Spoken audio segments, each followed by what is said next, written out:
உலக அரங்கில் குத்துச்சண்டை போட்டியில் வெற்றி பெற்ற வீரர் பிரைஸ் த லார்ட் அல்லேலூயா என கூறி உலகளாவிய அரங்கை அதிர வைத்துள்ளார். யார் இவர்? அப்படி என்ன செய்துவிட்டார் என்பதைத்தான் விளக்குகிறது இந்த காணொளி. Thank you so much. First of all, praise the Lord.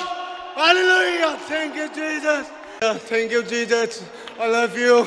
MFN என்பது உலகளாவிய குத்துச்சண்டை நிறுவனத்தின் மிக முக்கியமான விளையாட்டை குறிக்கிறது. இந்த விளையாட்டு போட்டியில் உலக அரங்கில் பல்வேறு குத்துச்சண்டை வீரர்கள் பங்கேற்பது வழக்கம். அந்த வகையில் இந்தியாவின் வடகிழக்கு மாநிலங்களில் ஒன்றான மணிப்பூரில் பழங்குடி இனத்தை சேர்ந்த ஒருவர் போட்டியில் பங்கேற்றிருந்தார். பல்வேறு சவால்களையும் பல்வேறு இடர்பாடுகளையும் தாண்டிதான் இந்த போட்டியில் பங்கேற்கும் வாய்ப்பு அவருக்கு கிடைத்தது. இந்திய கலப்பு தற்காப்பு போராளியான சுரங்கோரன் என்பவர் இந்த ஆண்டு மார்ச் 23ஆம் தேதி MFN